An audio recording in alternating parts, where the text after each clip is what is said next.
Tes. Assalamualaikum warahmatullahi wabarakatuh.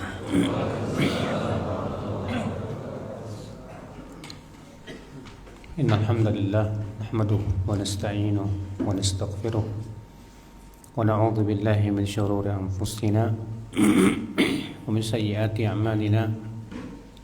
Man yahdihillahu fala mudilla lahu wa man yudlil fala hadiya lahu.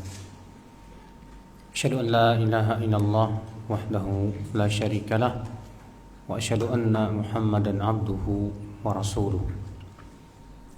Qala Allah Ta'ala fi kitabihil karim, ya ayyuhalladzina amanu taqullaha haqqa tuqatih wa la tamutunna illa wa antum muslimun, amma ba'd.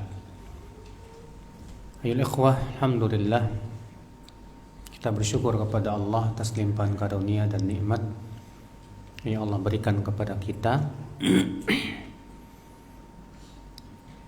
di mana kita diberikan oleh Allah hidayah untuk senantiasa beramal saleh dan untuk senantiasa semangat di dalam menuntut ilmu. Karena ya akhi, hidayah yang paling besar setelah hidayah Islam adalah hidayah mengikuti sunnah. Sebagaimana Imam Ahmad bin Hanbal ketika mendengar ada orang yang berkata alhamdulillah ala nikmatil Islam, kata Imam Ahmad, was sunnah. Yes, segala puji bagi Allah atas nikmat Islam, kata Imam Ahmad, dan juga nikmat sunnah. Sebagian ulama berkata, la adri ala ayyi nikmataini farihtu. Aku tidak tahu di atas nikmat mana aku bergembira. Ala nikmatil Islam am nikmatis sunnah. Apakah di atas nikmat Islam atau nikmat apa? Sunnah. Karena banyak akhwal Islam orang-orang yang diberikan oleh Allah nikmat Islam, tapi tidak diberikan oleh Allah nikmat apa? Sunnah. Sehingga akhirnya dia mengikuti pemikiran-pemikiran yang menyimpang, firqah-firqah yang ternyata tidak sesuai dengan kitabullah dan sunnah Rasulullah sallallahu alaihi wasallam. Dan Rasulullah SAW telah mengabarkan dalam hadisnya yang sahih bahwa umat Islam akan berpecah belah menjadi berapa golongan, Pak? 73 golongan. Beliau bersabda, sataftariqu ummati ala 73 firqah. Umatku akan berpecah belah menjadi 73 golongan, kata Rasulullah. Dan Rasulullah mengabarkan bahwa dari 73 golongan ini yang masuk surga, yang selamat hanya satu. 72 di neraka. Namun para ulama mengatakan 72 yang di neraka ini tidak kekal. Karena siapapun yang wafat di atas la ilaha illallah, dia pasti masuk ke dalam surga. Namun keistimewaan daripada firqah najiyah bahwa usatuhum, ya, orang-orang yang di atas sunnah, itu ahlus sunnah wal jamaah, walaupun mereka banyak berbuat maksiat, mereka jauh lebih baik. dibandingkan orang yang masuk dalam firqah-firqah yang sesat namun mereka jauh dari maksiat. Kenapa? Karena keyakinan mereka yang sesat itu sendiri sudah sangat berat dosanya di sisi Allah Subhanahu wa taala. Makanya akhul Islam, kewajiban kita adalah untuk berusaha bersungguh-sungguh. Yang pertama, terus menuntut ilmu Allah. Yang kedua, mengenal satu jalan yang Rasulullah sebutkan bahwa itu adalah jalan keselamatan, jalan yang Rasulullah SAW sifati sebagai firqah najiyah, golongan yang selamat. Seperti apa akidah mereka, bagaimana mereka, penting sekali untuk kita kaji dan pelajari. Supaya apa? Supaya ketika kita mempelajari itu kita paham mana pemikiran-pemikiran yang sesuai dengan sunnah, mana pemikiran-pemikiran yang tidak sesuai dengan apa? Sunnah. Ikhwatal iman, pada kesempatan pagi hari ini kita akan membahas tentang pentingnya mengikuti Rasulullah, pentingnya at-tamassuk bis sunnah, berpegang teguh kepada sunnah. Pentingnya kita untuk senantiasa ittiba, lal ibtida. Ittiba artinya mengikuti, sedangkan ibtida artinya berbuat bid'ah. Maka kita ittiba dan bukan apa? Ibtida. Karena itu yang diperintahkan oleh Allah dalam Al-Quran.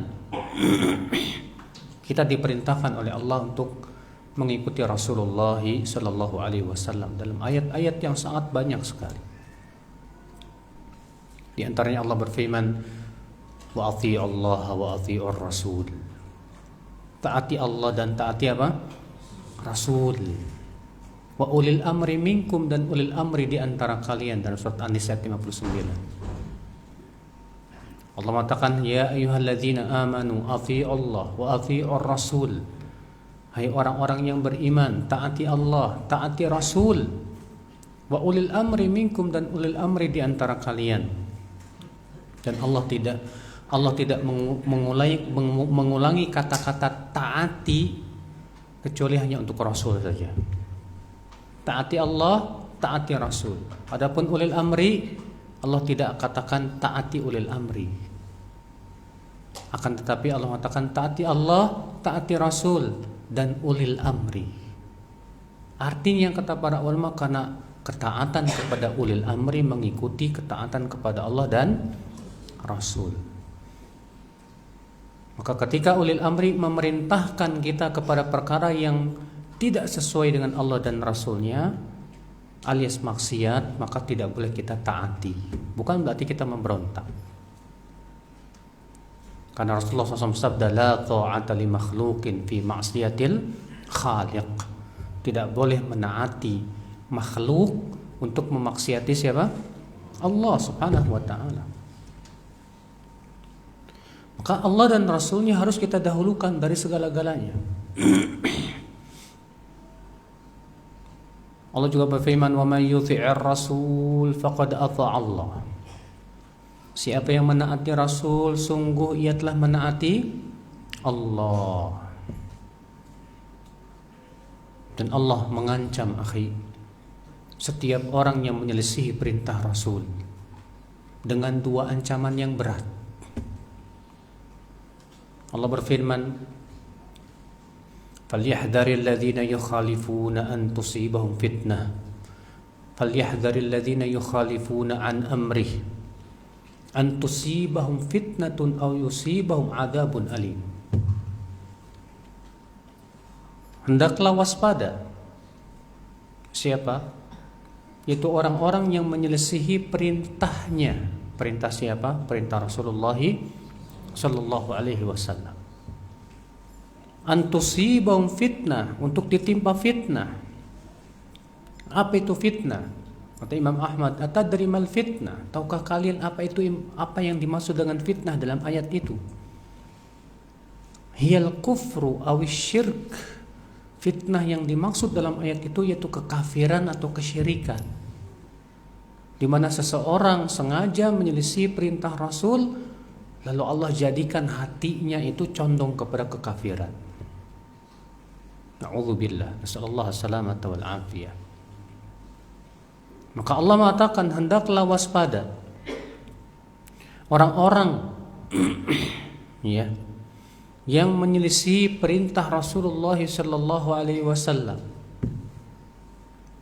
untuk ditimpa fitnah atau ditimpa adab yang pedih. Di sini dalam surat An-Nur ayat 63 tersebut Allah memberikan dua pilihan saja. Tidak ada yang ketiga. Kepada siapa? Kepada orang yang menyelisihi perintah Rasulullah sallallahu alaihi wasallam. Silahkan. Kamu yang menyelisihi perintah Rasul, silahkan pilih antara dua ini. Dan dua-duanya pahit, Pak. Silahkan pilih. Yang pertama, kamu memilih ditimpa fitnah, atau kamu memilih ditimpa azab yang pedih. Jika kamu tidak mau kedua-duanya, maka hanya ada satu alternatif saja,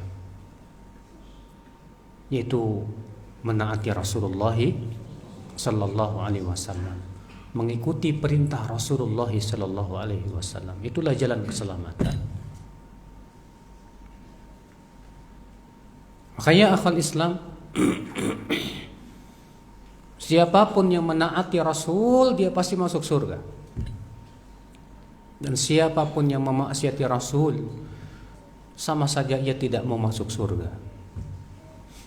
Rasulullah SAW sabda dalam hadis yang dikutip Abu Daud dan yang lainnya, kullu ummati yadkhulunal jannah illa man aba. Semua umatku pasti masuk surga, kecuali yang tidak mau. Lalu para sahabat bertanya, ya Rasulullah, faman ya'ba? Siapa yang tidak mau, ya Rasulullah? Maka Rasulullah SAW sabda, man ata'ani dakhalal jannah wa man asani faqad aba. Siapa yang menaatiku, sungguh ia akan masuk surga. Dan siapa yang memaksiatiku, sungguh ia tidak mau masuk surga. Maka ya akhi, siapapun kita yang ingin masuk surga Allah, di mana ia adalah merupakan kebahagiaan tertinggi, kenikmatan yang terbesar, jalan kita cuma satu-satunya, tidak ada jalan yang lain, yaitu menaati Rasulullah sallallahu alaihi wasallam, mengikuti Rasulullah sallallahu alaihi wasallam. Ya akhi, maka siapa yang mencari jalan-jalan yang lain, dipastikan ia tersesat. Allah berfirman, wa ma kana lil mu'minin wala mu'minatin idza qada Allah wa rasuluhu amran an yakuna lahumul khiyarah. Tidak selayaknya seorang mukmin, demikian pula mukminah, apabila Allah dan Rasulnya sudah menetapkan sebuah keputusan, tidak layak mereka mencari alternatif yang lain. Tidak layak mereka mencari pilihan yang lain. Kalau Allah sudah memutuskan, akhi, Allah sudah memberikan perintah, Allah sudah memberikan sebuah syariat kepada kita. Allah mengatakan apa? Tidak layak bagi orang yang memang mengaku dirinya beriman untuk mengambil pilihan yang lain. Berarti ini bukan jalan alternatif. Ini jalan satu-satunya kita ke surga. Apa itu? Mengikuti Allah dan Rasul. Makanya akhal Islam, jangan kita seperti orang-orang musyrikin, di mana orang-orang musyrikin ketika diajak kepada Allah, kepada Rasul, mereka mengatakan kami lebih mengikuti apa yang kami temukan dari nenek moyang kami. Allah berfirman di dalam surat Al-Baqarah Wa idza qila lahum ittabi'u ma anzalallah qalu bal nattabi'u ma alfaina alaihi aba'ana awalau kana aba'uhum la ya'qiluna syai'an wa la yahtadun, kata Allah. Apabila dikatakan kepada mereka ikuti apa yang Allah turunkan, apa jawab mereka, Pak? Kami lebih mengikuti apa yang kami temukan dari nenek moyang kami. Lalu Allah mengatakan, apakah walaupun nenek-nenek moyang kalian itu tidak berakal dan tidak dapat hidayah, tetap kalian ikuti juga? Masya Allah. Ya. Tidak layak kita sebagai seorang muslim yang menyatakan dirinya bahwa dirinya hamba Allah, yang diciptakan oleh Allah, yang diberi rezeki oleh Allah, ternyata lebih mengagungkan nenek moyang daripada Allah dan Rasulnya. Berapa banyak ya akhi masyarakat yang lebih mengagungkan nenek moyang, tradisi, ya, daripada mengikuti Allah dan Rasulnya. Kalaulah tradisi itu tidak bertabrakan dengan Allah dan Rasulnya, nggak masalah. Yang masalah itu kalau tradisinya berbau kesyirikan misalnya. Ternyata mereka tetap saja mempertahankan tradisi walaupun itu berbau kesyirikan, walaupun itu jelas-jelas tidak sesuai dengan Allah dan Rasulnya, tetap mereka pertahankan sekuat tenaga. Apa mereka tidak sadar bahwa di hari kiamat nenek moyang mereka tidak bisa menolong mereka? Apakah mereka mengira bahwa tradisi itu akan menyelamatkan mereka dari azab Allah Azza wa Jalla? Nah, saudaraku seiman, azani Allah wa ya. Maka ya ikhwatal iman, kita ya akhi yang beriman kepada Allah dan Rasulnya, kewajiban kita lebih mendahulukan Allah dan Rasulnya dari siapapun juga.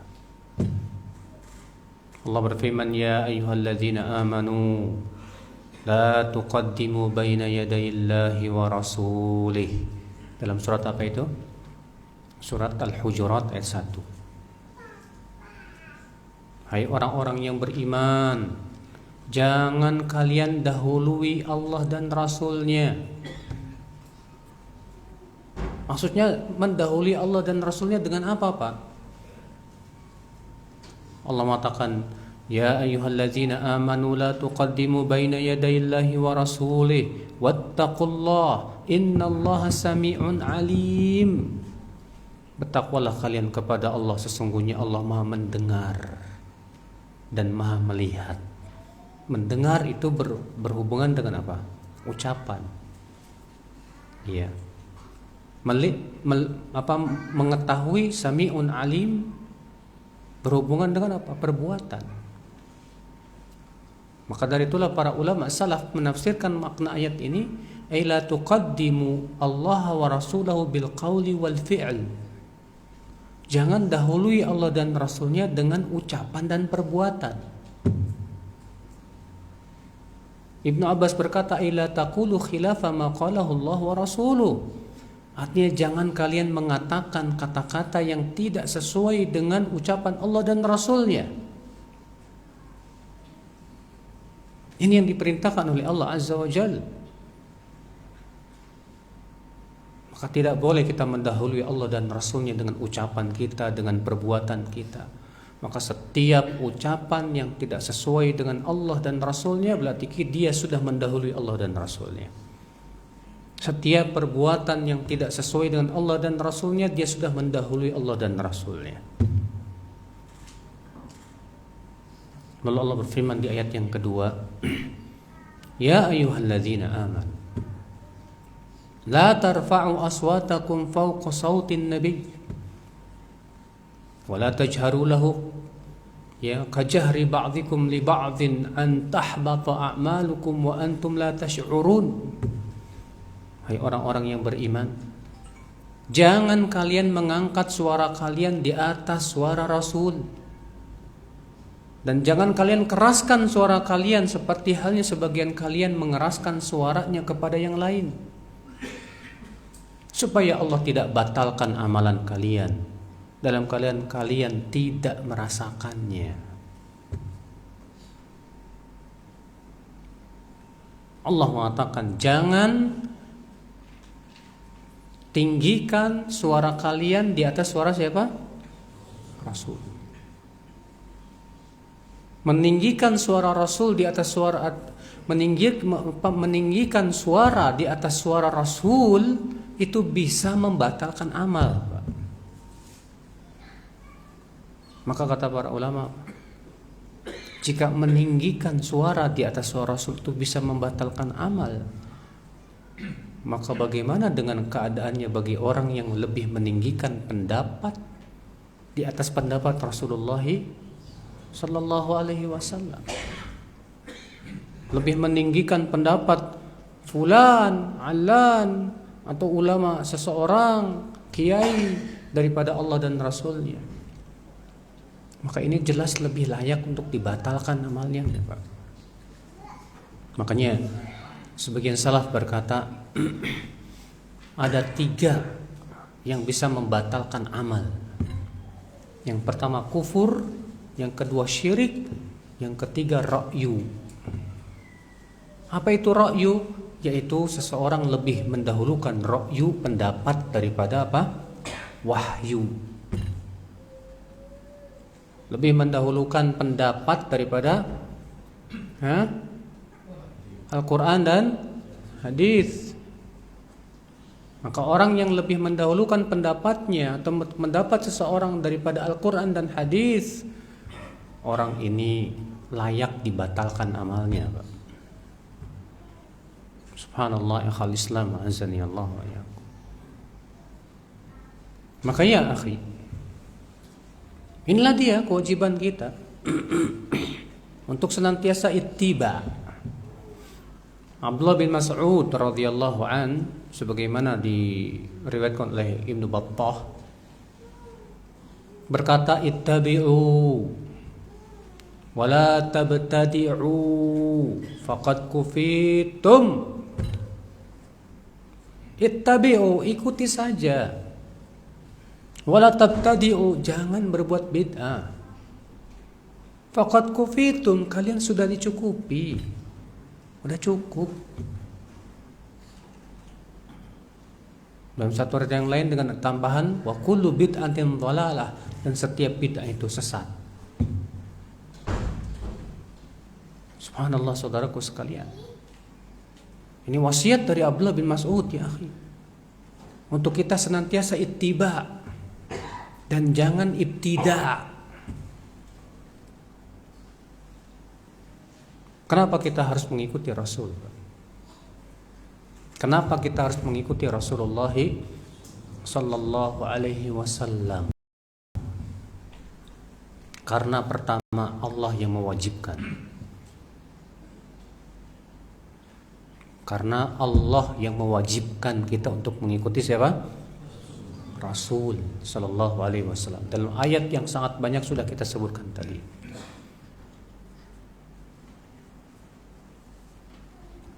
Karena Allah yang mewajibkan, berarti kewajiban kita apa dong? Ittiba, ikuti Allah Subhanahu wa taala. Bahkan Allah menjadikan tanda orang yang mencintai Allah adalah mengikuti Rasulullah sallallahu alaihi wasallam. Allah berfirman dalam surat Ali Imran ayat 31. Qul in kuntum tuhibbunallah fattabi'uni yuhibbukumullah wa yaghfir lakum dzunubakum. Wallahu ghafurur rahim. Katakan, jika kalian mencintai Allah, maka ikutilah aku. Siapa itu? Rasulullah. Niscaya Allah akan cintai kalian dan mengampuni dosa kalian. Kata Ibnu Katsir, hadhil ayah tusamma ayatul imtihan indal ulama. Para ulama menamai ayat ini sebagai ayat ujian. Ujian buat siapa? Ujian buat orang yang mengklaim bahwa dirinya mencintai Allah Azza wa Jalla, Allah Ta'ala. Siapapun Anda, siapapun kita yang mengaku-ngaku mencintai Allah, maka dia diuji dengan Rasulullah Sallallahu Alaihi Wasallam. Maka tanda orang yang cinta kepada Allah, dia mengikuti Rasulullah, akhwat Islam. Dan Allah memberikan balasan besar bagi orang yang mengikuti Rasul dalam ayat itu tadi, surat Ali Imran ayat berapa? Ayat 31. Apa balasannya? Yuhibbukumullah. Yang pertama, Allah akan cintai dia. Yang kedua apa? Wa yaghfir lakum dzunubakum, dan Allah ampuni dosa. Allahu ghafurur rahim, dan Allah Maha Pengampun lagi Maha Penyayang. Masya Allah, subhanallah ya akhal Islam. Ini dia, Allah sudah mewajibkan atas seluruh manusia ikut Rasul. Ikuti Rasul.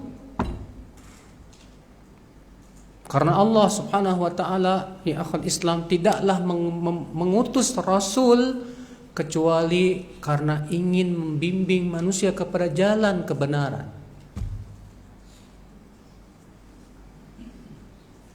Allah tidak mungkin menjadikan Nabi dan Rasul itu berupa malaikat, Pak. Ya.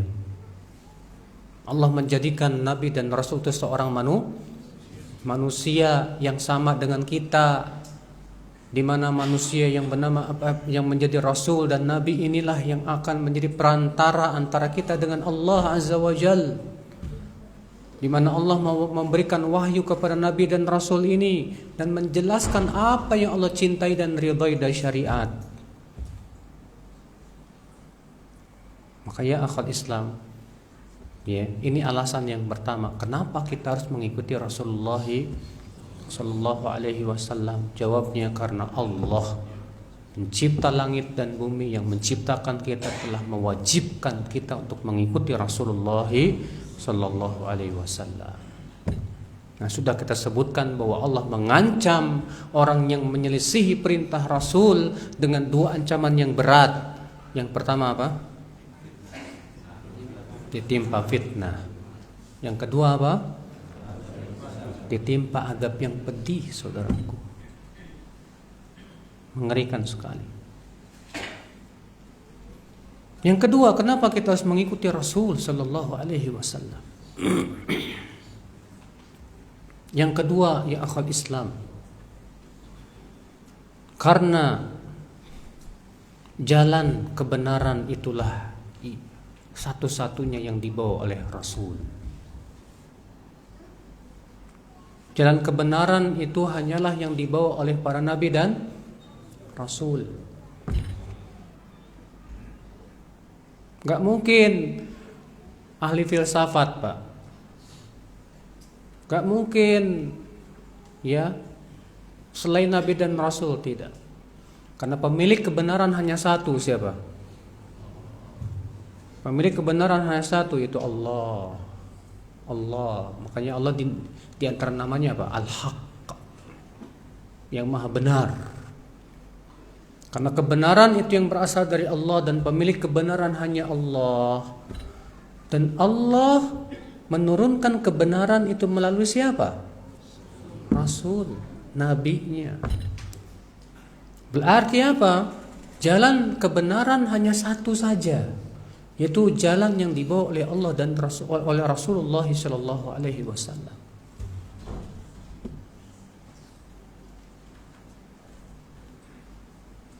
Makanya Allah ketika menyebutkan tentang jalan kebenaran, Pak, Allah sebutkan tunggal.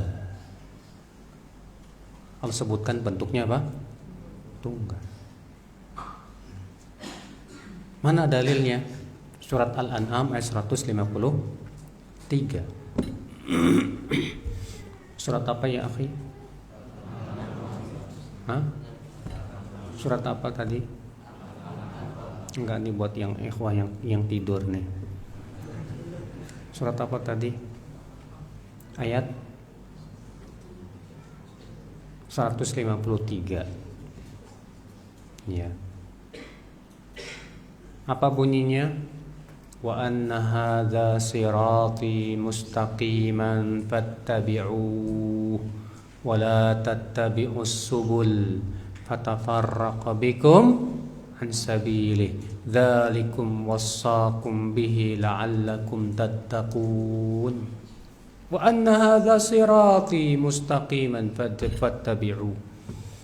Imam Al-Hakim dalam kitab Al-Mustadrak meriwayatkan dengan sanad yang sahih dari hadis Abdullah bin Mas'ud bahwa Rasulullah SAW khattan biyamini. Rasulullah SAW menggaris sebuah garis dengan tangan kanannya. Wa khatta khututan an yamini wa an shimali. Lalu Rasulullah SAW menggambar garis di kanan kirinya. Ya, banyak garis. Setelah itu Rasulullah SAW menunjuk ke jalan yang lurus ini, yang satu ini, Pak. Sambil membaca ayat tadi, wa anna hadza sirati mustaqima fattabi'u. Dan inilah jalanku yang lurus, maka ikutilah. Dan Rasulullah SAW menunjuk kepada jalan-jalan yang ada di kanan kirinya, sambil bersabda, wala tattabi'us subul. Dan jangan kalian ikuti jalan-jalan selainnya ini. Fatafarraqa bikum an sabili. Niscaya jalan-jalan yang lain ini akan memecah belah kalian dari jalan yang lurus. Lihat, Pak. Rasulullah menggambar jalan yang lurus berapa? Satu. Dan menggambar jalan-jalan yang lainnya berapa? Banyak. Berarti jalan kebenaran hanya berapa? Satu. Yaitu jalan yang dibawa oleh Rasulullah sallallahu alaihi wasallam. Tidak yang lainnya. Maka kalau antum mencari kebenaran dari para ahli filsafat misalnya, nggak bakalan ketemu. Antum cari kebenaran misalnya dari orang-orang liberal, nggak bakalan ketemu. Kebenaran itu yang adanya hanya yang dibawa oleh Rasulullah sallallahu alaihi wasallam. Akhwal Islam azani Allah wa iyyakum. Maka ikuti ini dia. Satu-satunya jalan kebenaran hanyalah jalan Rasulullah sallallahu alaihi wasallam. Alasan yang ketiga kenapa kita harus mengikuti Rasulullah sallallahu alaihi wasallam, ya.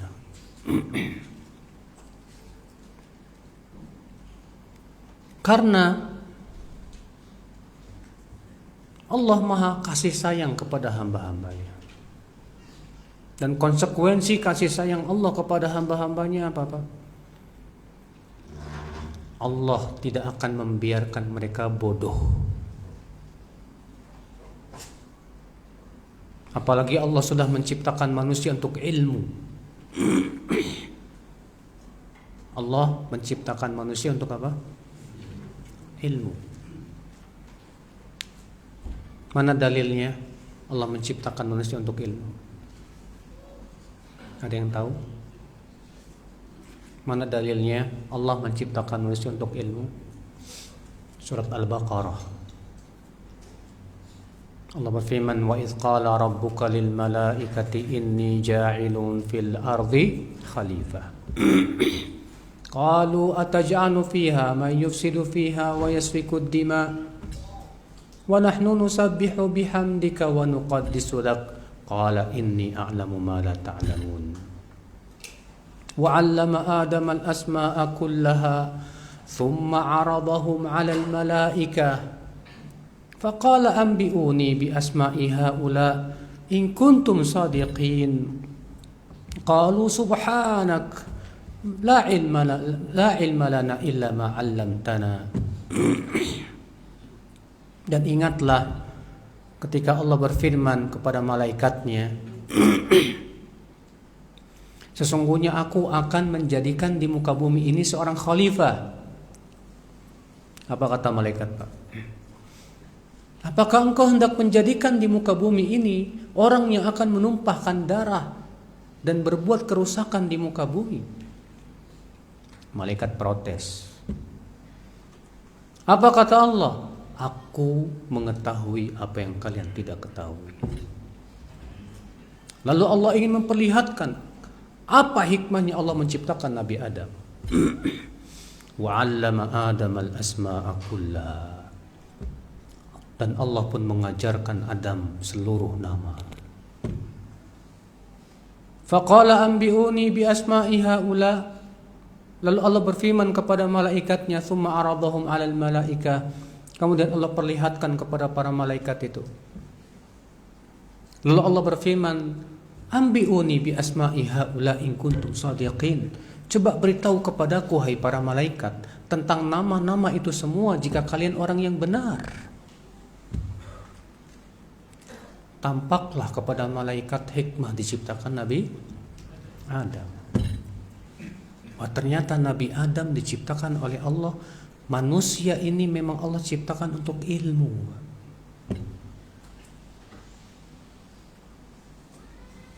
Apa kata para malaikat? Subhanak, maha suci engkau ya Allah. Kami tidak punya ilmu kecuali apa yang engkau ajarkan kepada kami. Jadi akhi, sadari kita ini manusia, Allah ciptakan memang tujuannya untuk ilmu. Makanya Allah bekali manusia dengan akal, tidak Pak? Hah? Ya. Binatang ternak dikasih akal nggak sama Allah? Tidak. Maka dari itu kalau manusia mikirnya cuma kuliner aja, Pak. Makan doang, Pak. Kita katakan, akhi, jangan kayak binatang ternak ente. Kita diciptakan oleh Allah bukan untuk itu. Kalau binatang ternak jauh lebih kuat makannya dari kita, Mas. Ada lagi yang satu mikirnya kawin aja. Ya. Kita katakan, ya akhi, manusia tidak diciptakan untuk itu. Kalau masalah kawin, ayam lebih kuat, Pak. Antum tahu ayam jago setiap hari kawin berapa kali? Puluhan kali ya. Ayam jago itu satu hari puluhan kali kawinnya. Gak bakalan kuat antum kayak ayam jago.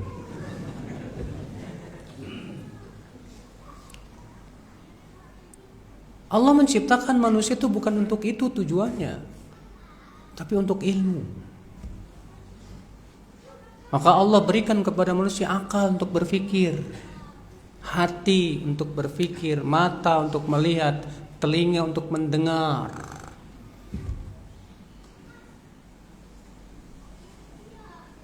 Makanya nggak ada, Pak, sapi kuliah, nggak ada, Pak. Nggak ada binatang ternak yang belajar matematika, nggak ada, Pak. Mereka tidak diciptakan untuk ilmu, Pak. Nggak paham. Binatang ternak taunya makan, kawin, tidur, selesai. Karena memang binatang ternak tidak ada untuk mereka surga dan neraka.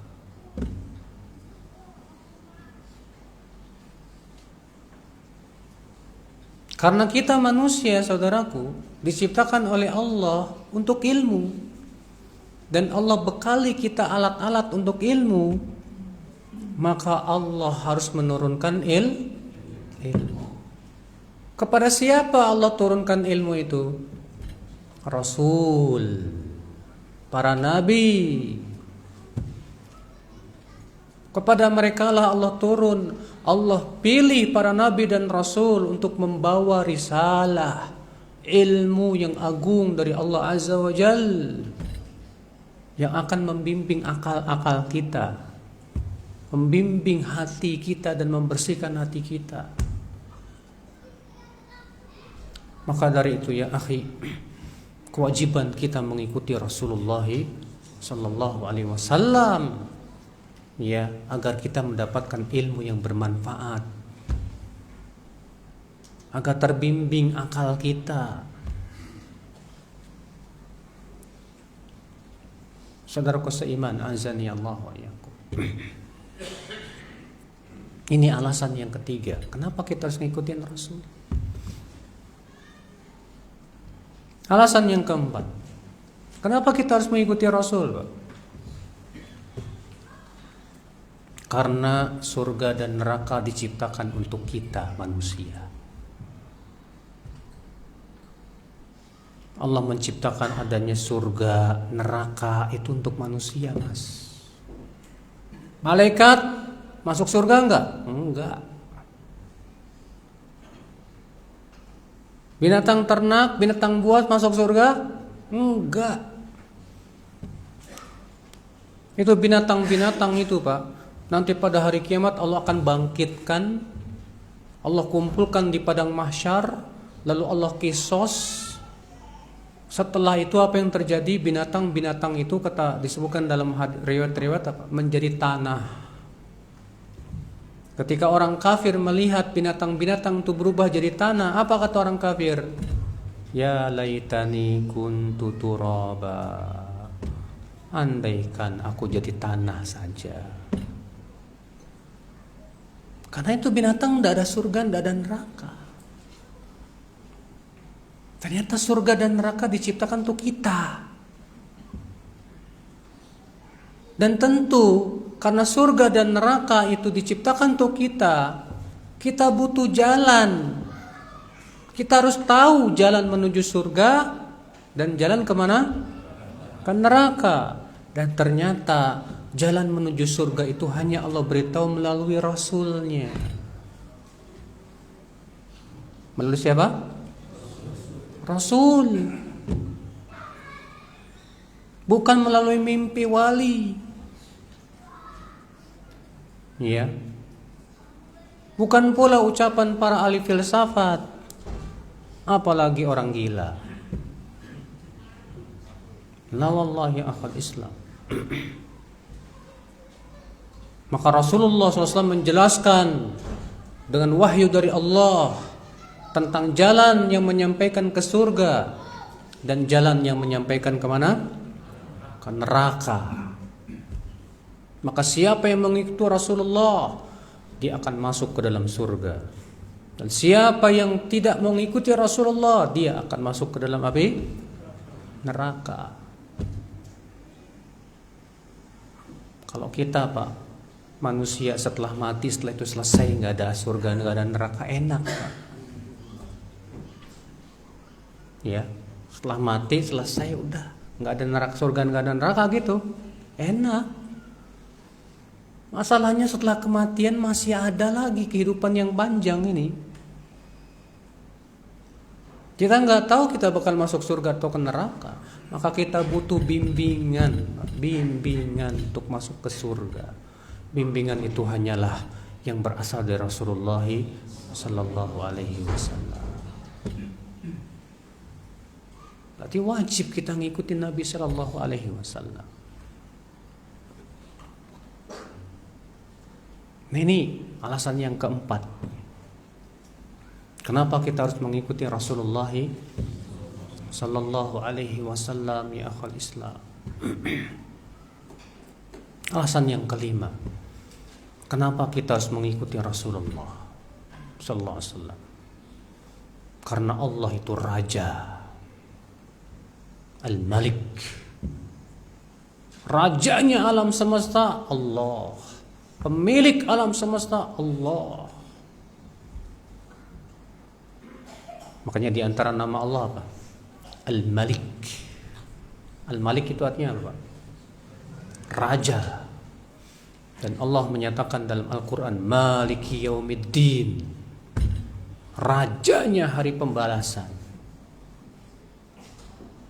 Karena Allah menamai dirinya sebagai raja. Yang namanya raja punya aturan gak, Pak? Hah? Kekhususan raja itu pasti punya aturan. Raja, yang namanya raja itu harus ditaati nggak Pak? Harus ditaati.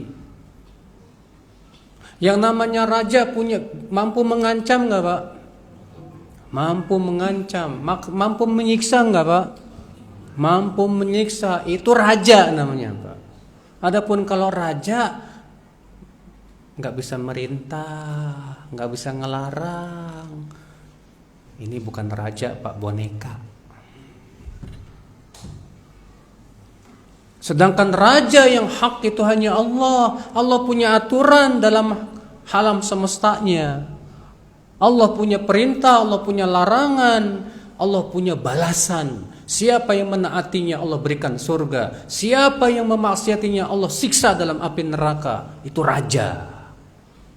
Dan raja yang hak hanya Allah Azza wa Jalla. Dan kita ini makhluk Allah.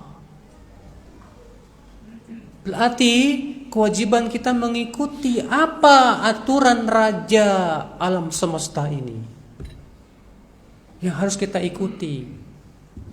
Dan ternyata aturan itu hanya Allah turunkan melalui Rasulullah sallallahu alaihi wasallam. Ini aturan-aturan buat kalian. Kita hidup di mana? Di bumi. Bumi milik siapa? Allah. Ini bumi milik Allah Pak, bukan milik nenek moyang. Milik Allah. Karena kita hidup di bumi milik Allah, berarti hiduplah kita di bumi sesuai dengan aturan pemiliknya. Antum tinggal di rumah orang, nggak mau ngikutin aturan pemilik rumah, maaf aja diusir.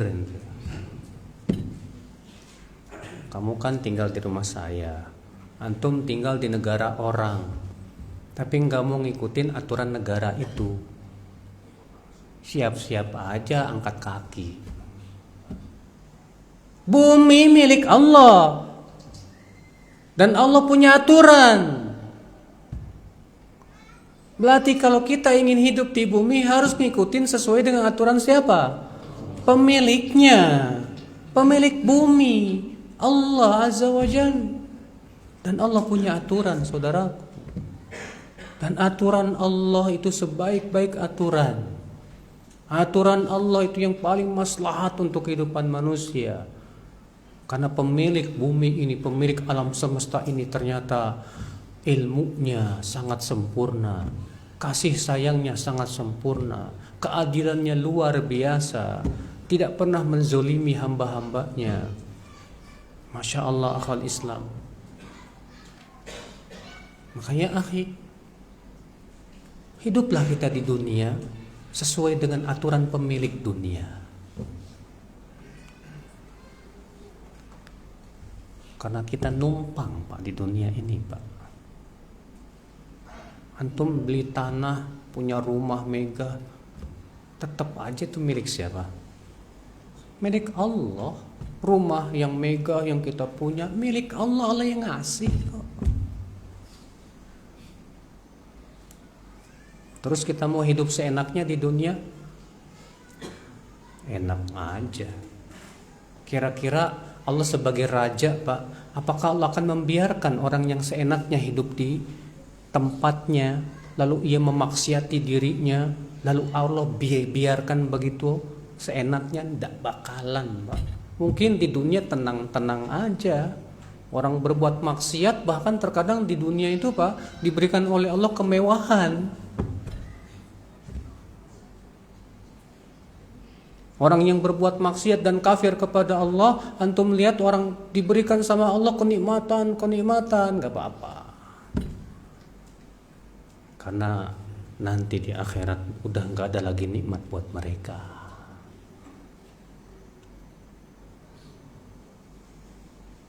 Jangan sangka pencipta bumi ini, pemilik bumi ini akan membiarkan. La abadan.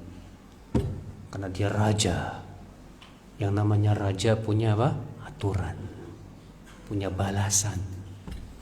Surga dan neraka sudah disediakan. Ikhwatul Islam, azani Allah wa iyyakum. Ini alasan yang keempat. Yang keempat apa kelima? Yang kelima.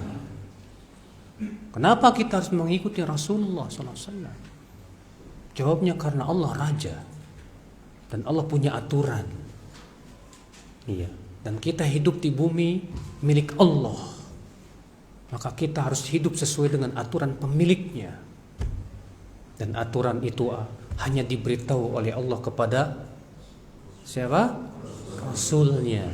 Dan Allah perintahkan Rasulnya untuk menyampaikannya. Dan sudah disampaikan oleh Rasulullah SAW semuanya. Tidak ada satupun yang disembunyikan oleh Rasulullah SAW. Dan Allah sudah sempurnakan aturannya. Al-yawma akmaltu lakum dinakum wa atmamtu alaikum ni'mati wa raditu lakumul islam madina. Akhal Islam, azani Allah wa iyyakum. Nah ini saudara.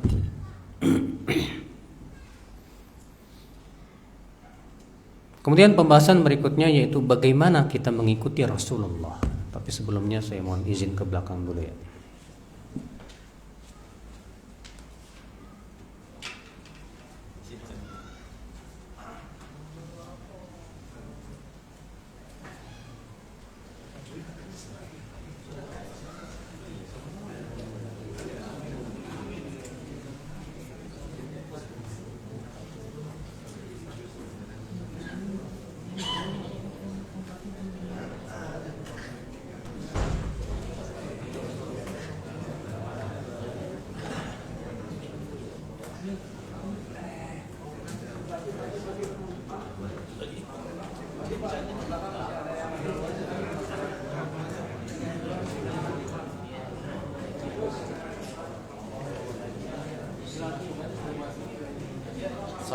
Soalnya kenceng deh. Perlu dikatasin lagi. Pas. Maju dong. Kayaknya di luar masih ada. Pakai aja Pak. Tes. Yang di luar masuk, yang di belakang maju. Yang di belakang maju, yang di depan lebih maju. Di depan masih longgar.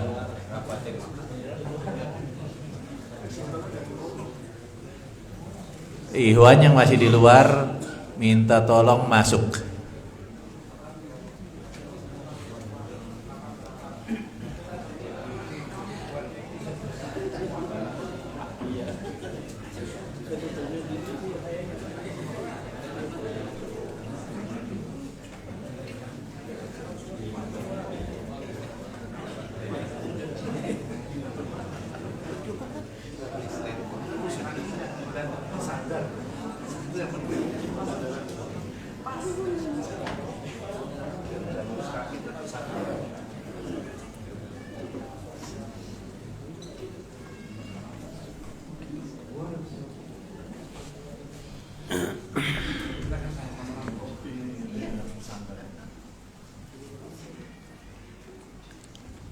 Baik, akhwat Islam, kita lanjutkan kembali. Kemudian pembahasan berikutnya bagaimana mengikuti Rasulullah sallallahu alaihi wasallam. Mengikuti Rasulullah ya akhwat Islam dengan cara yang pertama, mengikuti perintahnya dan menjauhi larangannya.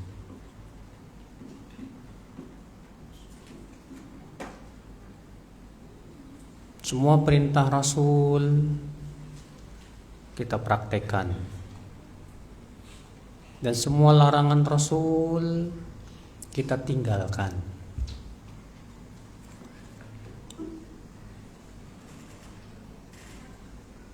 Dan tentunya saudaraku,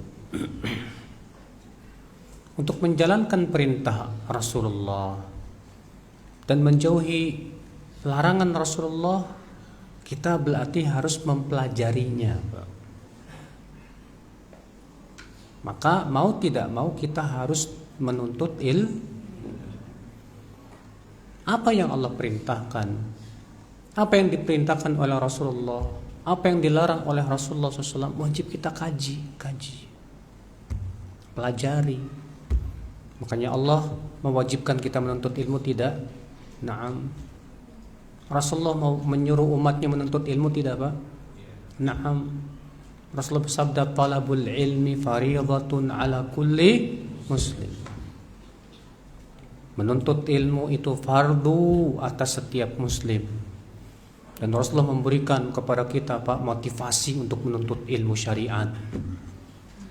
Rasulullah bersabda, man yuridillahu bihi khairan yufaqihu fid din. Siapa yang Allah inginkan kebaikan kepadanya, Allah akan faqihkan dia dalam apa? Dalam apa? Biologi, fisika, matematika? Tidak. Allah faqihkan ia dalam agama. Rasulullah bersabda, man salaka tariqan yaltamisu fihi ilman saharallahu lahu tariqan ilal jannah. Siapa yang meniti jalan untuk menuntut ilmu, maka Allah akan mudahkan jalannya kemana? Ke surga. Ilmu yang dimaksud dalam hadis ini ilmu apa? Agama. Karena hanya dalam ilmu agama yang menjelaskan tentang jalan menuju surga. Dalam ilmu matematika tidak ada rumus masuk surga, tidak ada. Dalam ilmu fisika tidak ada rumus masuk surga, atau kimia, atau biologi, atau psikologi, tidak ada Pak. Adanya cuma ada dalam agama, din ini. Apa jalan masuk surga? Wal asri innal insana lafi khusr illa alladzina amanu wa amilus salihat wa tawassaw bil haqqi wa tawassaw bis sabr. Itu dia ke surga.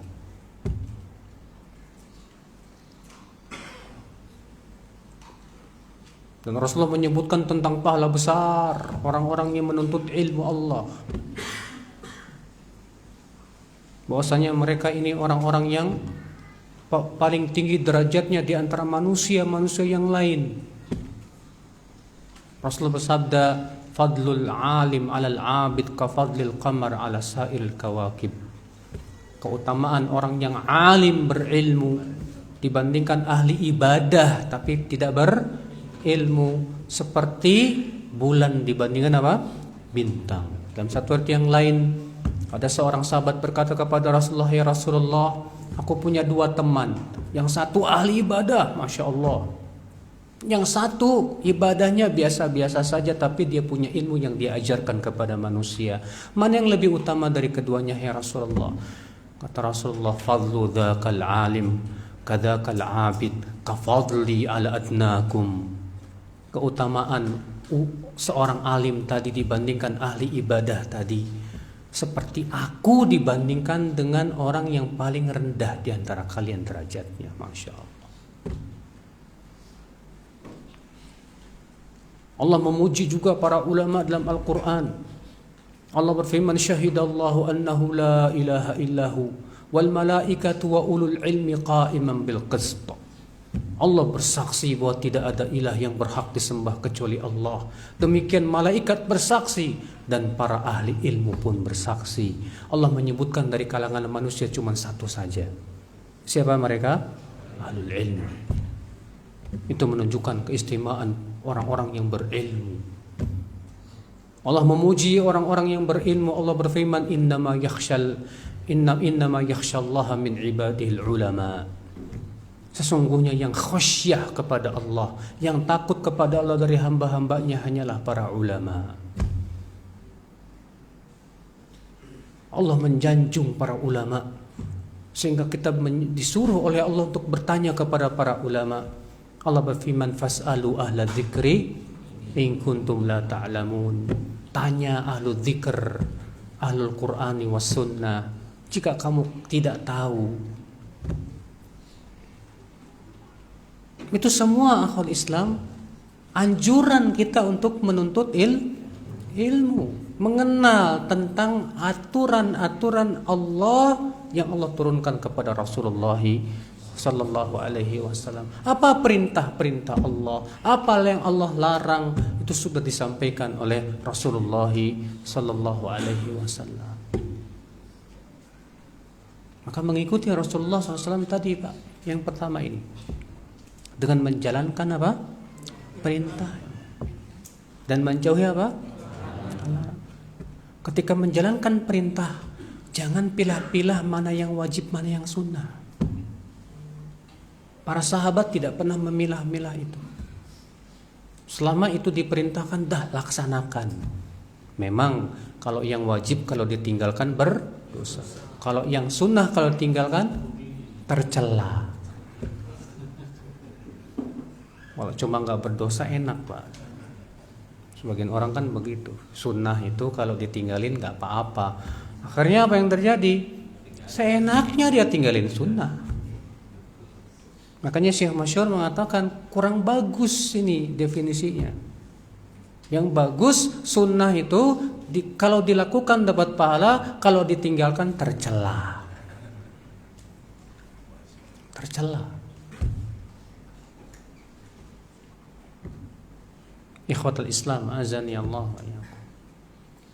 Demikian pula ketika kita meninggalkan larangan, jangan beda-bedakan antara yang haram dengan yang makruh. Karena yang makruh pun termasuk yang apa? Dilarang. Cuma gara-gara kita dapat definisi makruh itu artinya kalau dilakukan dapat kalau tinggalkan dapat pahala, kalau dilakukan nggak apa-apa. Akhirnya apa? Malah dilakukan. Cuma makruh. Maka kita katakan makruh adalah kalau ditinggalkan dapat pahala, kalau dilakukan tercela. Tercela dia. Maka orang yang, kata para ulama, orang yang memperbanyak perkara yang makruh ditolak persaksiannya. Ditolak apa? Tidak boleh jadi saksi dalam nikah. Kalau misalnya antum cari mau nikahin anak nih, kan butuh 2 saksi kan? Pilih, para ulama tahu apa? Syarat jadi saksi harus adil. Maka kalau saksinya suka melakukan yang makruh-makruh, gak boleh jadi saksi. Ya, harus yang betul-betul yang adil, yang bertakwa kepada Allah Azza wa Jalla. Akhul Islam azani Allah wa iyyakum. Nah ini akhi, ada perintah laksanakan, ada larangan tinggalkan. Dan para sahabat dahulu Pak, ketika turun larangan tidak pernah nanya-nanya kenapa begini, kenapa begitu. Allah turunkan larangan arak.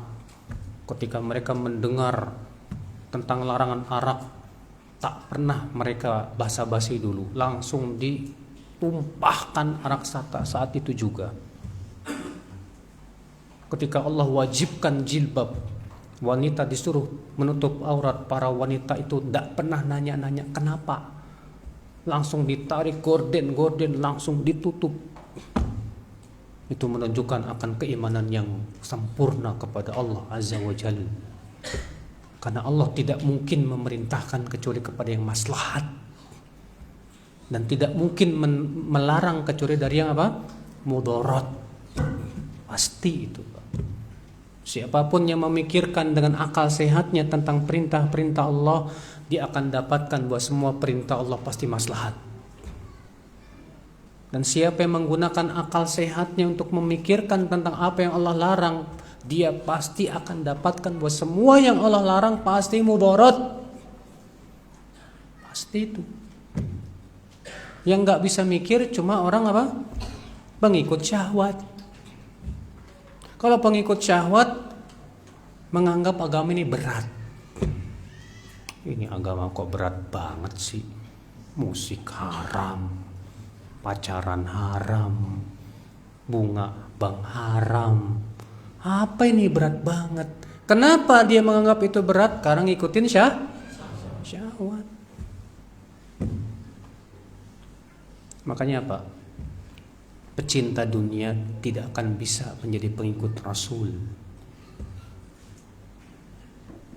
pecinta dunia tidak akan bisa mengikuti apa?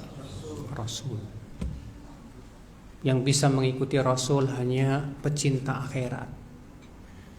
Allah berfirman, laqad kana lakum fi Rasulillahi uswatun hasanah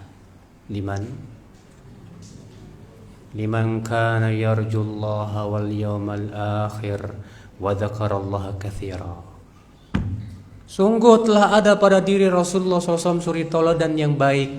Tapi buat siapa? Apakah setiap kita, setiap manusia bisa menjadikan Rasulullah sebagai suri tauladan yang baik? Tidak. Siapa yang bisa menjadikan Rasulullah sebagai suri tauladan, Pak? Allah mengatakan dalam Al-Quran itu, liman kana yarjullaha wal yawmal akhir.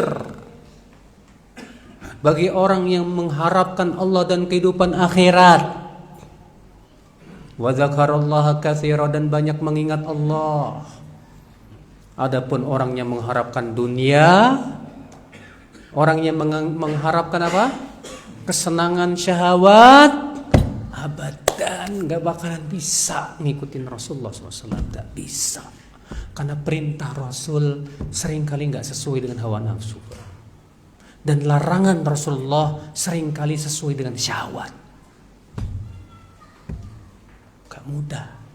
Banyak orang yang sudah tahu ini haram, ini halal. Sudah tahu ini perintah Rasul, ini larangan Rasul. Tapi karena hatinya berpenyakit, Pak, suka ngikutin syahwat, lebih mengharapkan dunia, gak bisa dia menaati Rasul. Gak bisa. Gak bisa dia menjadikan Rasulullah sebagai suri tauladan dalam hidupnya. Gak bisa. Kenapa? Karena hatinya mengharapkan dunia. Makanya kalau antum subhanallah hatinya benar-benar mengharapkan Allah dan kehidupan akhirat, pasti Allah akan berikan kekuatan sama antum untuk mengikuti Rasulullah sallallahu alaihi wasallam. Ya. Alhamdulillah. Kita melihat para pengikut sunnah, Pak, yang kuat mengikuti sunnah, tidak mengharapkan dunia. Kalaupun mereka ditawarkan dunia demi untuk meninggalkan sunnah, lah. Karena di mata dia dunia kecil. Iya. Beda dengan orang yang mengharapkan dunia, Pak. Ditawari duit semiliar asal tinggalkan sunnah nabimu. Oke, siap, tenang. Bagi dia ninggalin sunnah itu kecil. Demi untuk mendapatkan apa? Dunia. La ilaha illallah. Nah, makanya dari itulah ya akhi, ternyata setelah kita belajar ini perintah, ini larangan, masih membutuhkan yang lain, Pak. Membutuhkan keimanan. Ya. Keimanan yang kuat kepada Allah dan kehidupan apa? Akhirat. Ya. Nah, ini saudaraku. Ini yang pertama. Bagaimana cara mengikuti siapa? Rasulullah. Apa itu? Yang pertama? Dengan menjalankan perintah dan menjauhi apa? Dan tidak mungkin kita menjalankan perintah dan menjauhi larangan kecuali dengan menuntut ilmu. Dan tidak mungkin kita bisa menjalankan ilmu tersebut kecuali dengan iman kepada Allah dan kehidupan akhirat, ya. Ya. Ada sebuah hadis yang dinilai oleh Syekh Albani hasan, namun para ulama lain mengatakan dhaif. Ada seorang laki-laki berkata, "Ya Rasulullah, inni uhibbuk." Ya Rasulullah, aku cinta engkau, aku mencintaimu ya Rasulullah. Kata Rasulullah apa? Unzur ma qulta, coba kamu periksa lagi ucapan kamu, benar enggak tuh? Benar ya Rasulullah, aku cinta kamu. Benar, kamu cinta aku. Benar ya Rasulullah, aku cinta engkau. Ya. Kata Rasulullah apa? Sesungguhnya kefakiran itu lebih cepat menimpa orang yang mencintaiku, seperti bahkan lebih cepat daripada air yang menimpa tempat yang rendah. Artinya maksudnya Pak, orang yang ngaku cinta Rasul biasanya diuji. Biasanya apa? Diuji.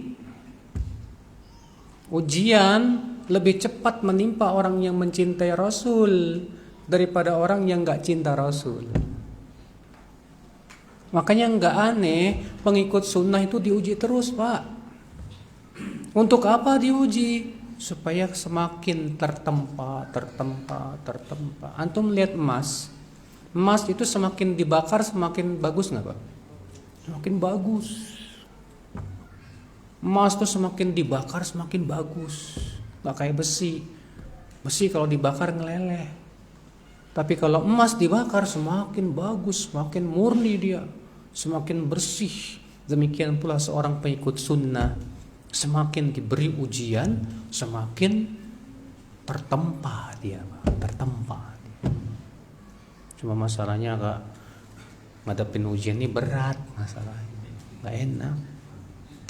Kalau kita kan pengennya dikasih ujian tuh yang enak-enak. Iya. Kan ujian kata para ulama ada dua.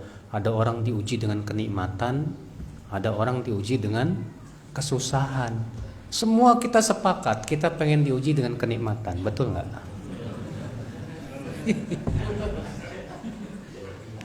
Semua kita sepakat. Tapi banyak diantara kita ketika diberikan kenikmatan tidak sabar. Tidak sabar Pak. Dikasih kenikmatan, sholat tahajudnya udah mulai berkurang. Dikasih oleh Allah kenikmatan, baca Qur'annya mulai berkurang. Dikasih sama Allah kenikmatan lagi, mulai sibuk dengan mengejar dunia dan dunia. Dikasih sama Allah kenikmatan, zikirnya berkurang. Dikasih lagi sama Allah kenikmatan, muncul penyakit-penyakit hati, sombong, ujub. Kan ternyata banyak yang gak sabar dengan kenikmatan. Iya. Banyak gak yang gak sabar. Nah ini akal Islam, azani Allah wa iyyakum. Ini yang pertama. Yang kedua, bagaimana mengikuti Rasulullah sallallahu alaihi wasallam. Yaitu dengan beribadah kepada Allah sesuai dengan syariatnya. Allah yu'badallah illa bima syara'. Tidak boleh kita beribadah kepada Allah kecuali harus sesuai dengan syariat siapa? Rasulullah sallallahu alaihi wasallam. Karena ibadah itu hak Allah. Dan Allah ingin diibadahi sesuai dengan apa yang Allah cintai dan ridhoi. Bukan sesuai dengan selera-selera kita, Mas. Sedangkan yang Allah cintai dan ridhoi yaitu yang Allah turunkan kepada Rasulnya sallallahu alaihi wasallam. Maka jangan bikin ibadah seenaknya, sesuai dengan selera. Jangan menganggap baik dalam masalah syariat dan agama kecuali harus ada keterangannya dari Allah. Karena agama ini milik siapa? Milik Allah. Allah berfirman, ala lillahid dinul khalis. Ketahuilah milik Allah lah agama yang murni ini. Karena agama ini milik Allah. Siapapun yang bicara tentang agama, din, harus ada keterangannya dari Allah Azza wa Jal. Kalau enggak, dia sudah berkata tanpa ilmu dan berkata atas Allah tanpa ilmu, itu sumber berbagai macam kesesatan. Dalilnya mana? Surat Al-A'raf ayat 33. Surat apa tadi? Al-A'raf ayat 33. Allah berfirman apa?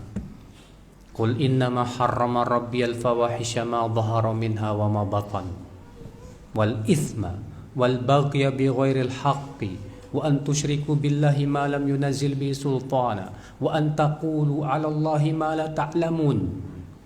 Katakan, sesungguhnya yang diharamkan oleh Rabbku fahisyah yang tampak maupun yang tersembunyi, dan dosa, dan berbuat zalim di muka bumi dengan tanpa hak, dan kamu mempersekutukan Allah dengan sesuatu yang tidak pernah Allah turunkan ilmunya padanya, dan kamu berkata atas Allah dengan tanpa ilmu. Perhatikan, kata Imam Ibnu Qayyim, Allah mulai di sini keharaman dari yang kecil dulu. Yang pertama fahisyah, naik dosa, naik zalim, naik lagi syirik. Padahal dosa yang paling besar adalah apa? Syirik. Tapi Allah tidak tutup ayat itu dengan syirik. Allah tutup dengan firman-Nya, dan kamu berkata atas Allah dengan tanpa ilmu. Sehingga kata para ulama apa? Ini menunjukkan bahwa berkata tanpa ilmu umdatud dolal, sumber berbagai macam apa? Kesesatan. Munculnya kesyirikan akibat berkata tanpa ilmu, munculnya kebid'ahan akibat berkata tanpa ilmu. Maka siapapun yang mau bicara tentang din, agama ini, harus ada keterangannya dari Allah dan Rasulnya, Pak. Karena agama kita tidak diletakkan pada akal-akal kita, tidak. Agama kita berasal dari Allah dan Rasulnya. Makanya Imam Al-Barbahari berkata, i'lamu rahimakumullah anna ad-dina innama ja'a min qibalillah la yudha'u ala uquril rijal. Ketahuilah oleh kalian, semoga Allah merahmati kalian, bahwa agama ini hakikatnya yang datang dari Allah dan tidak diletakkan pada akal manusia. Lihat, Pak. Nah ini saudaraku, agama kita. Maka mengikuti Rasulullah yang kedua, itu kita tidak boleh beribadah kepada Allah kecuali dengan apa? Hah? Jangan bobo, Mas. Kecuali sesuai dengan syariat Rasulullah SAW. Antum mau melakukan sebuah sholat, periksa dulu, ada nggak dalilnya dari Allah dan Rasulnya. Tidak ada, jangan lakukan. Antum melakukan sebuah ibadah, periksa dulu, itu ibadah ada nggak keterangannya dari Allah dan Rasulnya. Nggak ada, jangan lakukan. Karena ibadah hak Allah, maka ibadah pada asalnya tidak boleh dilakukan sampai ada perintah. Berapa banyak di masyarakat, Pak, orang kreatif banget bikin ibadah, Pak. Kalau kreatif bikin dunia nggak masalah. Antum bikin kue yang baru ada di dunia, silahkan aja. Antum bikin teknologi yang bagus bermanfaat, silahkan aja. Masalah agama nggak boleh kita kreatif. Ada orang kreatif bikin cara zikir, gimana? Loncat-loncat, wow, ya, kepalanya, wah, ngeri dah. Kita katakan apa seperti itu Rasulullah SAW melakukan? La wallah.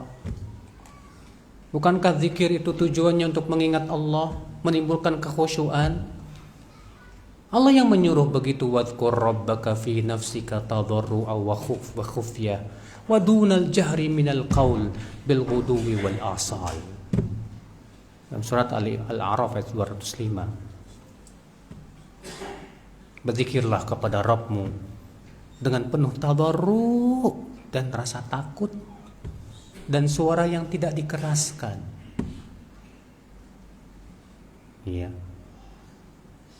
Ada lagi yang satu bikin cara ibadah ini, cara ibadah itu, la haula wala quwata illa billah. Ya akhi, bukan begitu pengikut Rasul. Mengikuti Rasul itu dengan cara beribadah kepada Allah sesuai dengan syariat siapa? Rasulullah sallallahu alaihi wasallam. Ya.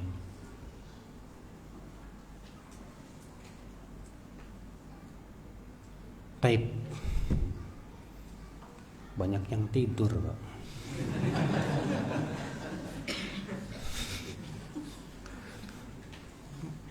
Mungkin saya kira cukup dulu sampai di sini. Dahulu salafus soleh ketika kajian dan melihat murid-muridnya udah mulai ada yang tidur, yang ada yang ngobrol, mereka biasanya segera menghentikan kajian. Iya. Maka anak juga sama, anak ngikutin salaf. Yang ini tidur, yang ini mulai ngobrol, udah mulai bosan ini. Iya. Jadi anak hentikan dan kita buka tanya jawab. Barangkali ada mau tanya silakan. Nah.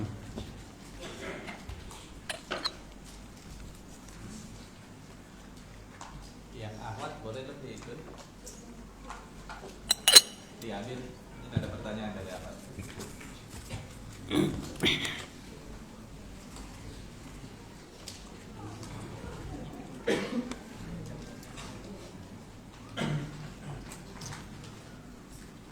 Bagaimana caranya agar iman kita kayak iman sahabat? Masya Allah, luar biasa. Berat, Pak. Kita aja ini susah banget imannya. Ini ingin seperti iman sahabat, Masya Allah. Tapi nggak apa-apa, cita-cita boleh tinggi, Mas. Cuman masalahnya kita harus usaha. Harus apa? Usaha. Apa dong usahanya? Usahanya pertama menuntut ilmu. Usaha yang kedua apa? Beramal soleh. Iya. Dan yang ketiga apa? Istiqomah. Kita terus sibukkan dengan menuntut ilmu. Kemudian kita apa? Beramal soleh. Kita mengamalkan ilmu kita. Dan istiqomah, dan untuk istiqomah ini yang berat masalahnya, Pak. Kita hidup di zaman penuh fitnah. Banyak sekali perkara-perkara yang menyebabkan kita nggak bisa istiqomah. Iya. Kita pengen imannya kayak iman sahabat, tapi waktunya habis sama HP, gimana?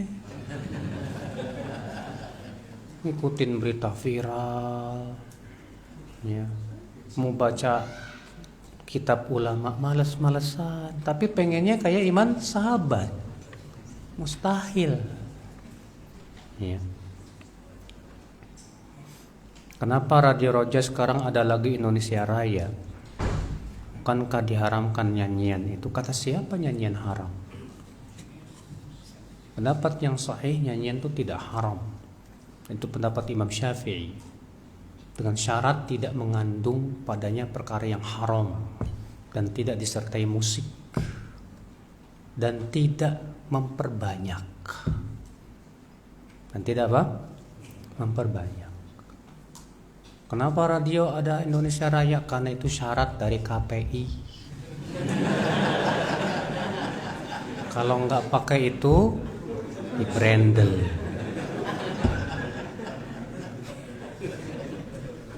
Brandel. Kita tinggal di negeri Indonesia masalahnya, Pak. Iya. Dan syarat seperti ini kita memandang tidak bertabrakan dengan syariat, ya sudah. Iya. Maka kita setel lagu Indonesia Raya, itu pun juga mereka cuma minta sekali saja dalam sehari. Pas jam 6 pagi, selesai. Alhamdulillah. Apakah hanya gara-gara satu kita korbankan yang besar maslahatnya? Kan sangat tidak fakih kalau orang seperti itu. Gara-gara ada Indonesia Raya saya nggak mau dengerin lagi. Ya terserah, silakan.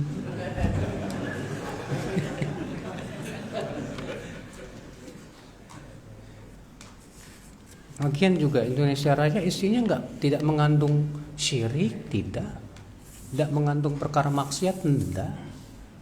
Iya. Bagaimana supaya bisa dikumpulkan bersama syuhada, sholihin dan para nabi, Ustaz? Iya.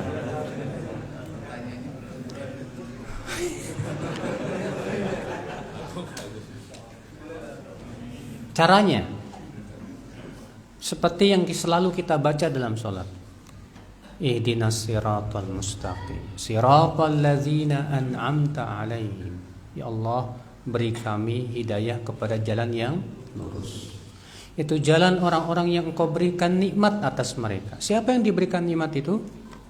Para nabi, para siddiqin, para syuhada, dan para salihin.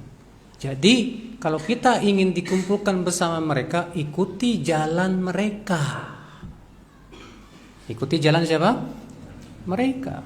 Bagaimana cara kita mengikuti jalan mereka? Ya menuntut ilmu. Sambil terus mujahadah, berjihad melawan hawa nafsu kita. Ya.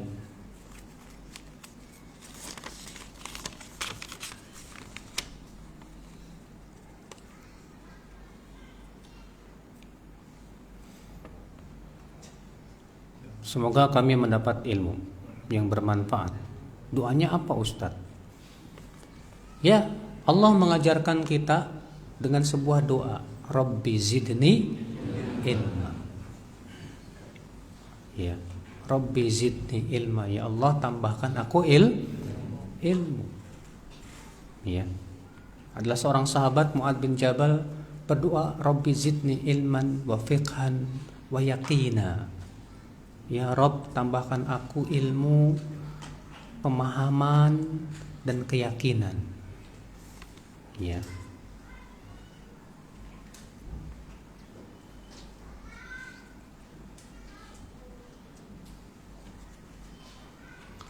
Bagaimana seruan Rasul kalau kiamat dikumandangkan? Apa nih?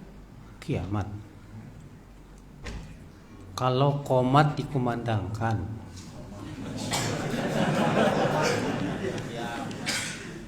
Jangan kalian berdiri hingga kami berada di hadapan kalian. Emang ada hadis yang kayak gitu?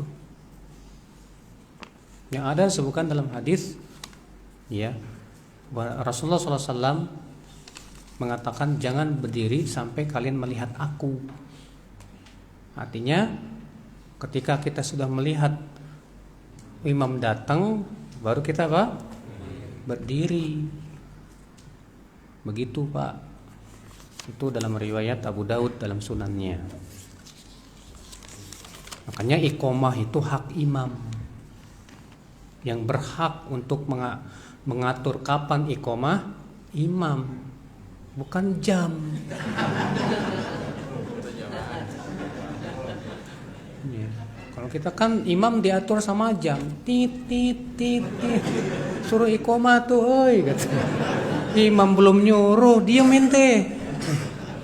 Karena iqamah itu hak imam. Ya.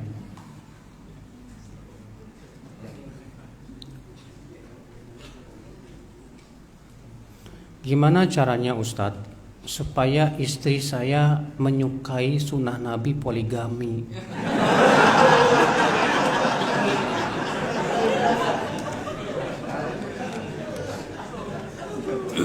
Antum beli bukunya Ustadz Firanda, judulnya Mukjizat Poligami. Tiap habis subuh antum bacain terus sama istri.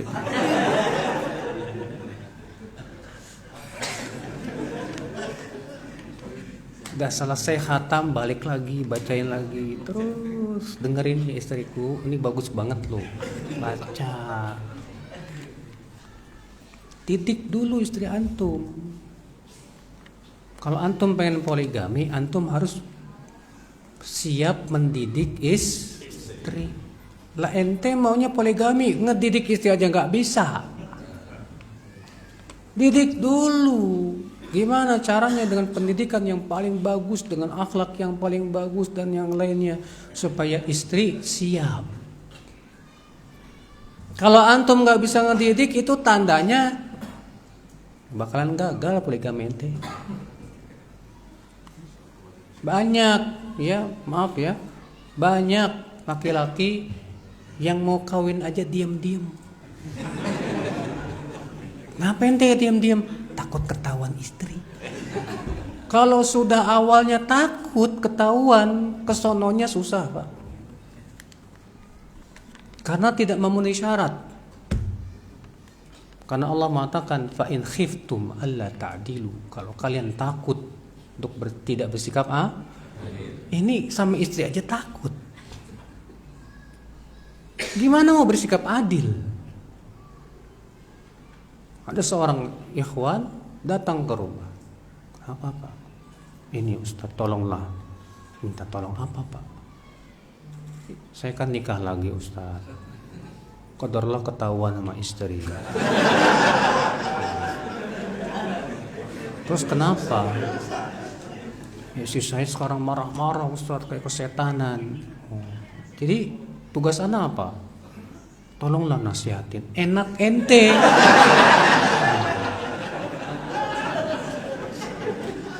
Ente yang enak, ana yang susah.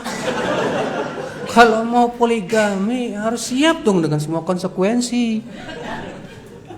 Kenapa yang disusahin ustadznya? Aduh. Ya. Ada Pak ikhwan kita setelah ketahuan sama istri pertamanya, akhirnya apa? Kiamat Pak. Apa yang terjadi? Karena sudah nggak kuat, ikhwannya gila. Wallah gila. Karena nggak kuat. Iya. Nah ini Pak, fenomena ikhwan yang semangat pengen poligami tapi tidak bisa siap untuk melaksanakan syaratnya. Antum kalau mau poligami, persiapkan dulu istri antum. Didik terus istri antum. Iya. Saya kalah sama ponakan saya. Ponakan saya yang menikahkan bahkan istrinya. Istrinya yang nyariin langsung. Saya belum bisa. Makanya saya belum.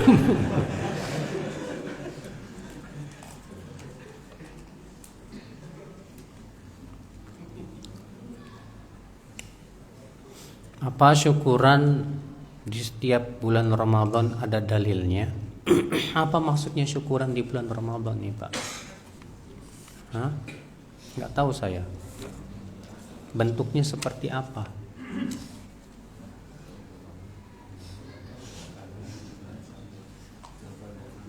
Bagaimana kiat dan motivasinya supaya istiqomah menuntut ilmu syar'i?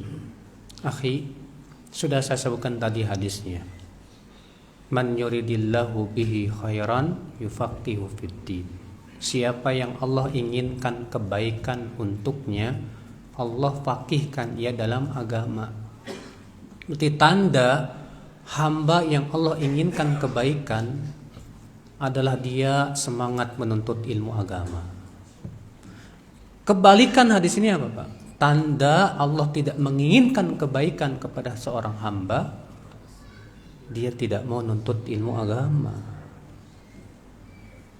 Maka sadari antum ini, bahwa ketika antum semangat menuntut ilmu agama, berarti antum termasuk orang yang Allah inginkan kebaikan. Masya Allah. Alhamdulillah. Iya.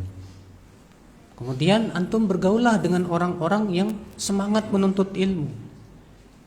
Jangan bergaul dengan orang yang menuntut ilmunya malas-malesan, Pak. Sebab ya kata para ulama, as-sahib sahib, teman itu menyeret. Ya.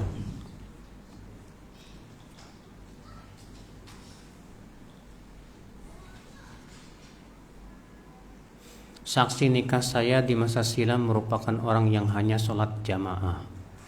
Apakah saya perlu mengulang akad dan tidak sah? Enggak apa-apa. Orang yang sholat berjamaah itu bagus, Pak. Ya. Allah menyaksikan orang yang suka sholat berjamaah. Allah mengatakan apa? Dalam surat At-Taubah, innama ya'muru masajidallahi man amana billahi wal yawmil akhir wa aqamas salata wa ataz zakah wa lam yakhsha illallah. Sesungguhnya yang memakmurkan masjid-masjid Allah itu hanyalah orang yang beriman kepada Allah dan kehidupan akhirat. Maka orang yang suka salat jamaah disaksikan oleh Allah keimanannya. Alhamdulillah. Ya. Makanya antum mengatakan orang yang hanya sholat jamaah, Oh, Jum'ah. Jum'ah apa jamaah nih? Orang yang hanya sholat Jum'ah, yang lain enggak.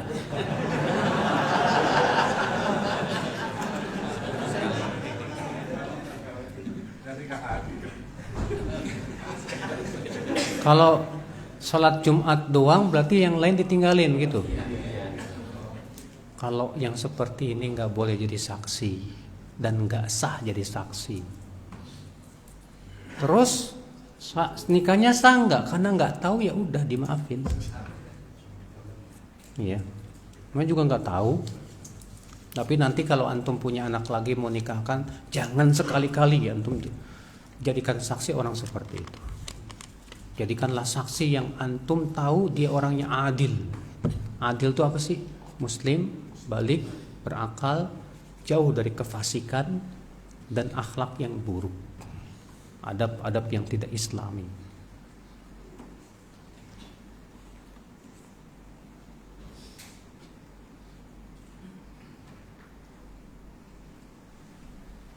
Bagaimana nasihatnya tinggal di lingkungan yang tidak hanya menjalankan sunnah, bahkan mencela. Akhi, kenapa mereka mencela? Karena mereka nggak tahu. Karena mereka apa? Nggak tahu. Kata Rasulullah, dahulu ada seorang nabi yang dipukuli kaumnya sampai berdarah-darah. Lalu si nabi ini sambil mengusap wajahnya yang penuh darah, dia berdoa, ya Allah, ampuni kaumku karena mereka nggak tahu. Masya Allah, seharusnya kita seperti ini, Pak. Ketika ngelihat kaum kita ya menentang sunnah, kita langsung mikir kasihan mereka belum tahu. Gimana dong caranya? Coba saya akan terus mengajak dan mengajak. Karena yang namanya berdakwah itu tidak bisa sekali dua kali, Pak. Harus kesabaran. Berapa kali sih antum sudah mendakwahi? Nabi Nuh 950 tahun. Antum berapa tahun? Nabi Nuh 950 tahun siang malam terus mendakwahi kaumnya. Terus sampai kata Nabi Nuh apa? Fa inni kullama da'autuhum ja'alu asabi'ahum fi adanihim wastakshaw thiyabahum wa asarru wastakbaru istikbara. Setiap kali ya Allah aku dakwahi mereka, mereka letakkan jari mereka di telinga mereka, dan mereka tutup kepala mereka dengan baju mereka, dan mereka terus bersombong. Bayangin ketika antum dakwahin mereka begini, kesal nggak antum? Ngajar. Ya. Ini Nabi Nuh 950 tahun setiap kali didakwain begitu, Pak. Tapi subhanallah nggak cepat patah Nabi Nuh. Terus siang malam. Setelah 950 tahun, apa kata Nabi Nuh? Rabbi inni mahzumun. Rabbi inni maghlubun fantasir, ya Allah. Aku kalah. Engkaulah yang akan membela agama ini. Baru Allah kirimkan adabnya yang sangat keras. Ini setelah 950 tahun loh, Pak. Kita baru dakwah 2 tahun dan melempem. Ya.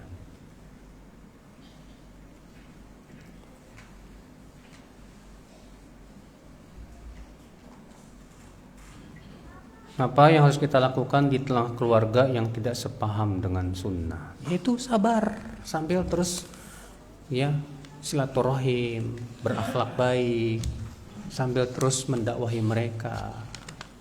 Ya, memang Pak, kata-kata sabar tuh gampang banget.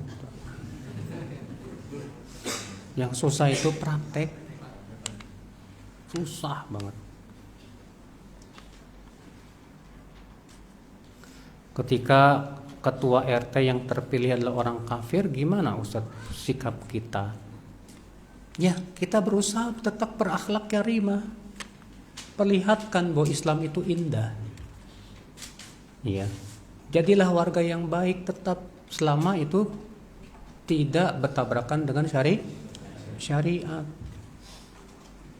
Ya. Tetap menjaga sesama tetangga, berbuat baik kepada tetangga, perlihatkan ini dia Islam. Kalau Islam itu ternyata Masya Allah. Mudah-mudahan Pak RT-nya mau tertarik. Ya, biidznillah. Baik, semoga yang saya sampaikan bermanfaat. Masih ada.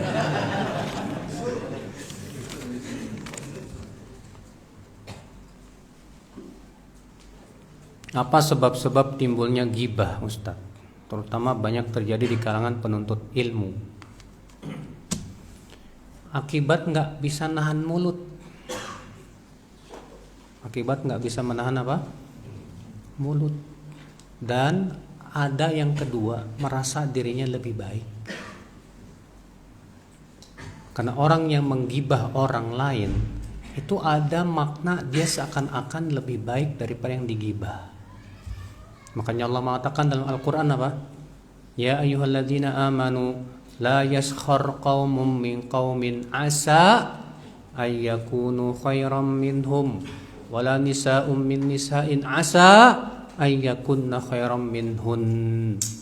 Hai orang-orang yang beriman, janganlah sebagian kalian memperolok sebagian yang lain. Boleh jadi yang diperolok lebih baik daripada yang memperolok. Kata-kata boleh jadi yang diperolok lebih baik daripada yang memperolok. Ini peringatan dahsyat ini buat orang yang suka gibah. Seakan Allah mengatakan, kamu yang suka gibah, dari mana kamu tahu bahwa yang kamu gibah lebih buruk dari kamu dan kamu lebih baik dari dia? Bisa jadi yang kamu gibah jauh lebih baik di sisi Allah daripada kamu loh. Ketika kita Pak yakin yang kita gibah jauh lebih baik dari kita nggak bakal berani gibahin dia. Tapi ketika kita dibukakan oleh setan di pintu aib teman-teman kita, lalu kita menganggap saya lebih baik dari dia, menganggap dia buruk, kita gibah, dia tidak sadar bahwa kita statusnya di mata Allah lebih buruk dari dia. Allah. Ini Pak. Makanya di situ orang yang menggibahi orang, membuli orang, memperolok orang lain, itu ada nilai seakan-akan bahwa dirinya lebih baik. Demikian. Ya, semoga yang saya sampaikan bermanfaat, terutama buat saya yang berbicara, dan buat kita semuanya. Yang benar semuanya dari Allah, dan yang salah itu dari kekurangan ilmu saya dan dari syaitan. Subhanakallah bihamdik, asyhadu an la ilaha illa anta, astaghfiruka wa atubu ilaik. Assalamualaikum warahmatullahi wabarakatuh.